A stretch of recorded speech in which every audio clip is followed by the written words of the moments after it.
wabarakatuh. Jumpa lagi di Email Official. Gimana kabar teman-teman semua? Semoga selalu sehat dan selalu dalam lindungan Allah dimanapun kalian berada. Oke teman-teman, ini aku masih seputar TKI atau TKW yang ada di Saudi Arabia. Dan di sebelah aku ini udah ada seorang yang cantik, Masya Allah, kayak bukan Indonesia teman-teman. Ternyata, tapi dia Indonesia ya. Boleh kita perkenalkan? Silahkan. Assalamualaikum untuk sahabat-sahabat semuanya. Saya Umi Yasmin. Umi Yasmin, asal dari? Saya dari NTB Bima. Masya Allah, tabarakallah. Kok perasaan kayak India? Ya, cantik mirip-mirip banget, gitu, Masya Allah. Alhamdulillah. Oke, sekarang kita mau nanya, Umi Yasmin udah berapa lama di Saudi Arabia? Saya ini sekarang udah mau masuk 21 tahun. 21 tahun? Masya Allah, tabarakallah. Lama banget ya, berarti setengah dari udah tua di sini Saudi ya? nih saya. Masya Allah, tabarakallah. Terus gimana pengalaman di Saudi Arabia? Seperti apa suka dukanya? Seperti itu, bisa di-share ke teman-teman? Ya, pengalaman siapa ya? Seperti sahabat yang lain, mungkin saya kerja jadi TKW ya, perumahan lah gitu. Dan alhamdulillah sekarang saya sama suami di luar. Oh ya. Jadi tinggalnya sama suami? Iya, ya. Seperti itu. Punya anak? Ya punya, alhamdulillah. Oh, ada berapa anaknya? Saya punya anak 3 dan alhamdulillah saya 2 udah dipulangkan ke Indo karena sekolah, dan satunya yang buntut sama saya. Oh, Masya Allah, berarti semua lahiran di Saudi?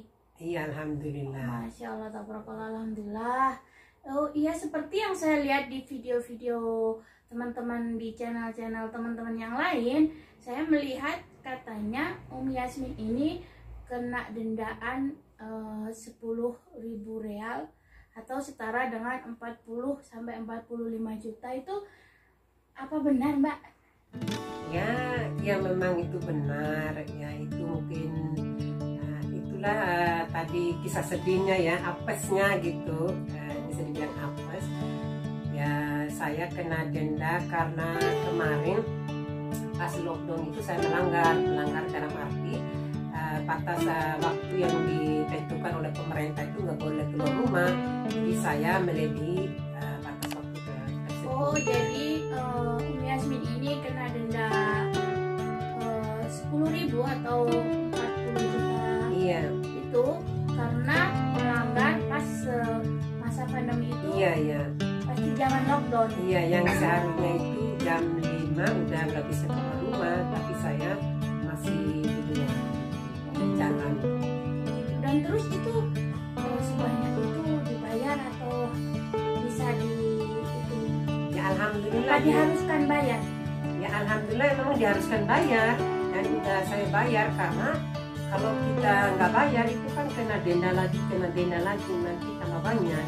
Oh, ceritanya jadi kalau 10.000 itu tidak dibayar, pasti Umi Yasmin akan dituntut lagi dengan dendaan yang 10.000. Iya ya betul, karena memang kita kan harus patuh ya sama peraturan yang ada di Saudi. Kita udah melanggar, kita harus bayar pelanggaran itu. Oh, itu 10.000. Iya, ya? Dan saya juga yang mengeluarkan uang sebanyak itu ya, mikir-mikir awalnya itu sempat berpikir dibayar apa enggak ya, tapi kalau kita nggak bayar malah itu yang memang sulit pada saat itu ya. Oh, seperti itu. Berarti harus dibayar ya. Allah, ya apa boleh dikata ya, ini namanya musibah. Iya, musibah betul, karena memang kita tuh nggak tahu yang akan terjadi besok. Ya, memang di sini itu tidak bisa mengelak dari denda-denda seperti itu karena langsung online ke KTP ya, ke KTP kita ya. Jadi kita nggak bisa kemana-mana ya. Iya, kalau kita melanggar dan kita tidak membayar pelanggaran itu, efeknya misalnya kita pulang, kita kena tapis lagi kan, kita telah di situ kita ini belum bayar pelanggaran tadi. Karena semuanya sekarang Karena memang kita harus memikirkan hal-hal yang terjadi kan esoknya. Oh iya, ini Kak Umi Yasmin ini kan udah tahu ya ada peraturan kalau jam itu udah dibatasi untuk tidak keluar rumah. Kok bisa situ masih ada di luar, itu gimana ceritanya dan apa sebabnya waktu itu? Ya ceritanya sih ya karena memang waktu itu kita kan nggak pernah ketemu sama saudara, jadi saya udah janji sama saudara itu mau jenguk dia gitu.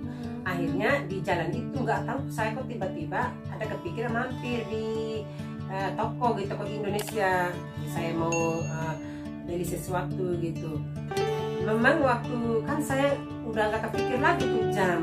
Dari saya keluar rumah aja memang udah mepet waktunya itu. Tapi tetap lagi saya mampir.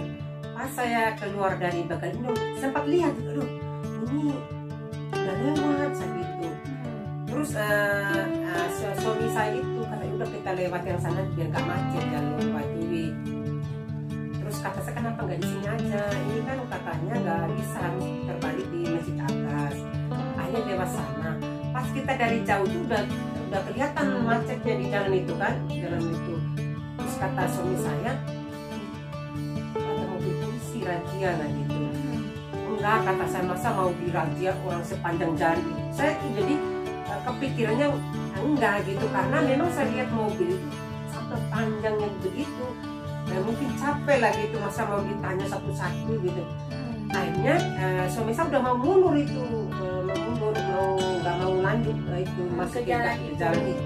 Akhirnya saya yang bilang enggak kayaknya ada yang lewat ke mobil. Akhirnya dia masuk ke jalur itu, lewat satu ditanya kan mobil depan saya. Tapi saya udah gemetar duluan, kata suami saya itu belanjaannya di pangku aja, katanya di pangku aja biar nanti kita alasannya tepat gitu. Pas dia ditanya, dia itu nggak nanya kamu dari mana, ini enggak, cuma langsung nanya surat jalan sama SIM, di SIM ada, terus surat jalan. Kami tuh sempat pura-pura nggak tahu itu surat jalan itu apa. Katanya mana surat jalan apa, kata suami saya itu. Alas, katanya enggak, katanya mana ibu, langsung gitu kan. Akhirnya langsung saya bilang, kan saya udah pangku tuh ada barang-barang saya itu, kata suami saya, aku habis dari Cepindo, kata suami saya, karena saya nggak ada barang yang ini seharian di rumah. Terus kata dia nggak mau dengar di situ. Mana itu, kata saya, ambil, kata di foto langsung jalan. Terus saya bilang janganlah Pak Polisi, jangan, kata saya, karena masa sih kita bisa pendatang, kasihan kan bisa gitu. Tapi dia bilang ayo jalan cepat-cepat, katanya masih banyak yang itu di belakang kan yang antri. Pas kita jalan itu kayak jalan aja mobil itu, suami saya itu kayak kosong gitu. Terus saya gini, udah itu lihat jalan, jangan lagi nabrak orang nanti. Terus ya nama juga ini kan udah tahu ya, 10.000 udah kita tahu kan di berita-berita udah 10.000. Nah, akhirnya saya nyampe di sana, ketambah teman-teman di rumah desa itu bilang kayak itu efek jerah aja, cuma dicatat tapi nggak mungkin, katanya gitu. Pas kita lagi senang-senang, ini namanya juga ketemu ya, itu. Iya. Saya nginap di situ tuh, nginap di saudara itu. Ya, terus akhirnya pas jam 3 pagi gitu, subuh itu datang SMS. Suami saya bilang ini ada SMS 10.000 katanya. Saya langsung diam. 10.000? Iya. Jadi saya diam. Aduh gimana ini? Akhirnya saya itu setelah tahu 10.000 itu baru berontak, maksudnya minta bantuan dari orang-orang yang saya kenal, orang Saudi. Udah sampai saya nelpon juga orang di Riyadh gitu, yang saya punya saudara di Riyadh yang kerja di rumah Amir juga gitu. Terus tetap nggak bisa tuh, walaupun karena memang katanya ini walaupun siapapun itu, mau Amir mau apa yang berkuasa di sini udah masuk pusat gitu katanya, kecuali memang yang Amir-Amir yang tinggi gitu mungkin. Jadi tetap ya tetap dibayar. Akhirnya terus saya coba lagi di sini lagi orang yang kerja di kepolisian gitu. itu kayak mobil lah di sini, tetap nggak bisa karena memang udah masuk ke pusat. Bisa sih bisa katanya, tapi harus baru-baru dicatat itu, jadi belum ke pusat karena memang ini kan zaman online. Kalau 24 jam atau berapa jam udah masuk. Oh iya, berarti sebelumnya udah berusaha ya untuk minta bantuan ke orang-orang sini, untuk ke orang-orang yang kan hanya orang-orang yang penghuni Saudi sendiri yang bisa bantu. Kita orang pendatang mau nggak bisa. Tapi yang saya heran juga, setelah saya bayar kan kita kan nggak terlalu teliti tadinya itu. Setelah kita bayar di situ tuh bukan waktu yang saya waktu pelanggaran itu, maksudnya jam 5 kan, 5:10. Tapi di kertasnya pembayaran itu jam 10 malam. Kok bisa sih? Saya juga nggak ngerti ya. Dia masuk laporannya, mungkin ngelaporinya pas jam seperti itu mungkin. Iya mungkin pergi, mungkin sebelum jam 10 malam kalau kita ada pengaduan mungkin dibatalin mungkin. Iya mungkin sih. Tapi karena situ kurang kuat ya mungkin.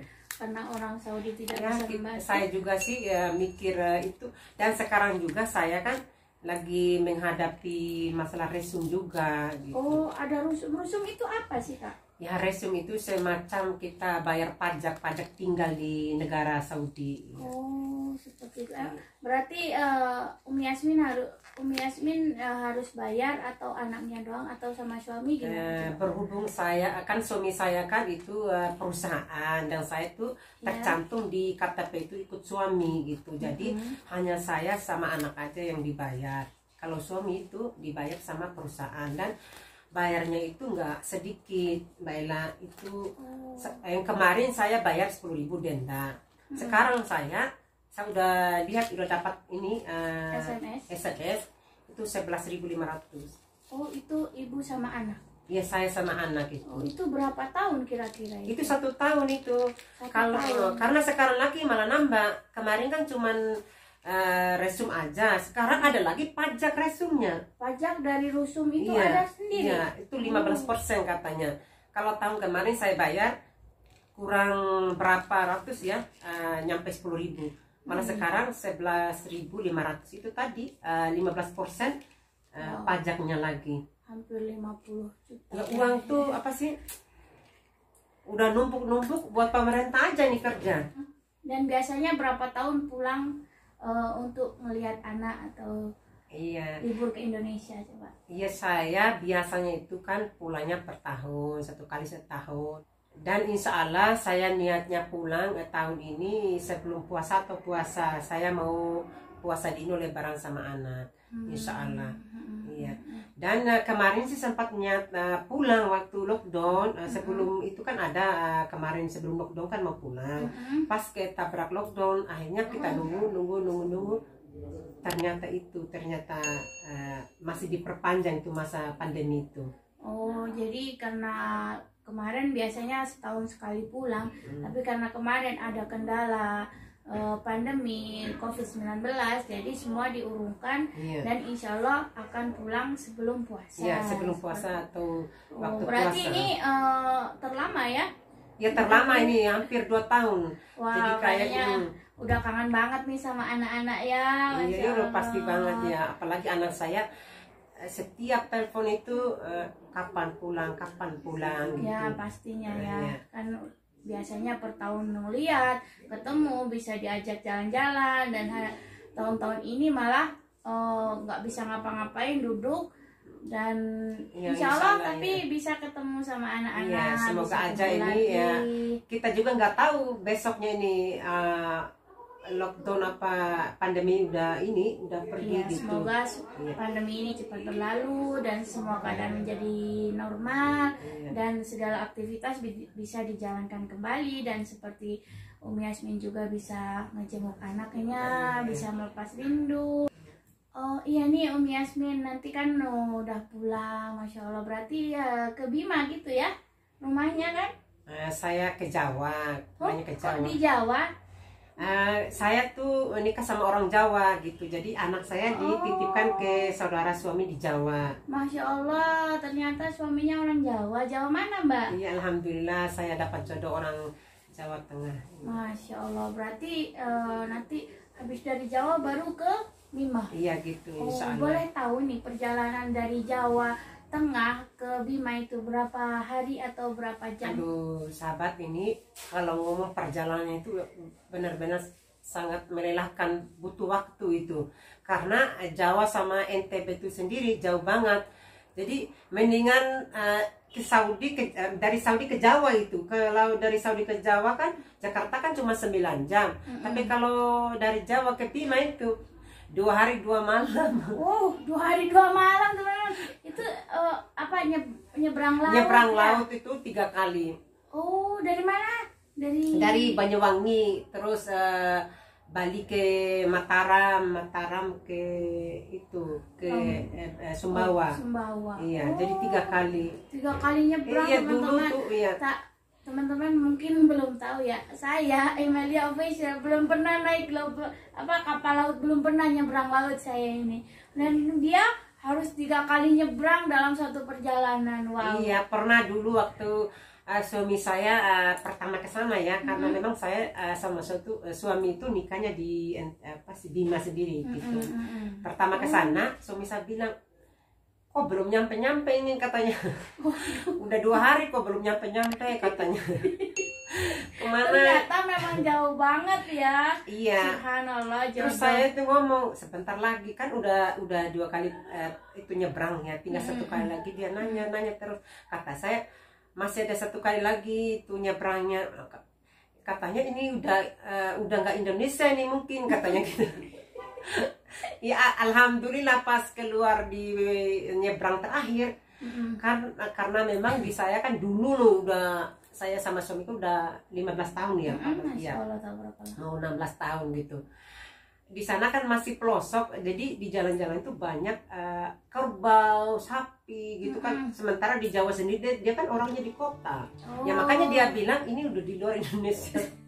Oh, jadi sampai saking suaminya itu mikir kok nggak nyampe Indonesia itu nggak sejauh ini, mungkin gitu, perasaan dia katanya, seperti iya. itu ya. Oh, subhanallah, masya Allah, jodoh ya, semoga langgeng dunia akhirat, bahagia terus, dikasih sehat, rezekinya lancar. Masya Allah, walaupun banyak rintangan tapi Masya Allah. Ya memang itulah Mbak Ella, hidup itu memang selalu ada. Kita kan nggak tahu, maksudnya rezeki, mati, jodoh itu kan nggak ada yang tahu. Jadi kita terima dan syukuri gitu. Iya. Walaupun dari Sabang sampai Merauke itu bisa dibilangnya ya. Iya. Dan Masya Allah, tabarakallah, emang kalau jodoh nggak kemana ya. Iya, betul. Oke, terima kasih Umi Yasmin sudah nemenin ngobrol-ngobrol sama saya. Ya. Dan ini juga kan Mbak Emilia nih nge-share biar teman-teman juga di luar sana lebih berhati-hati dengan peraturan sini. Kita jangan sampai melalai dengan peraturan yang ada di Saudi, karena emang kalau sudah diterapkan itu kita tidak bisa itulah berhenti. Untuk saran dari saya. Iya, dan ini sebagai pelajaran buat teman-teman semua, karena pelanggaran di Saudi Arabia emang sangat-sangat tidak dianjurkan ya. Karena apa, dendaannya itu bisa mengorek kantong kita selama kita kerja di sini. Makanya untuk teman-teman berhati-hati dimanapun kalian berada, patuhi segala perintah yang ada di sini, yang diterapkan di Saudi Arabia, seperti itu ya. Dan untuk terus berhati-hati dimanapun kalian berada. Oke, terima kasih Umi Yasmin. Semoga ini bisa bermanfaat untuk teman-teman semua, dan semoga bisa menjadi pengalaman untuk teman-teman semua, bisa share ke teman-teman lain. Dan terima kasih untuk teman-teman semua udah selalu setia menonton video saya dan menonton sampai akhir. Dan terima kasih selalu mendukung channel saya, dan jangan lupa dukung terus channel saya dan Umi Yasmin. Dukung kita berdua dengan cara like, comment, and subscribe, serta bagikan ke media sosial kalian supaya kita makin semangat membuat konten-konten menarik untuk kalian semua. Dan jangan lupa nyalakan loncengnya channel Emilia Official agar tidak ketinggalan dari itu ya. Tidak ketinggalan semua video-video terbaru dari Emilia Official. Oke. Saya Emilia Official dan Umi Yasmin. Kami ucapkan Assalamualaikum warahmatullahi wabarakatuh. Bye bye.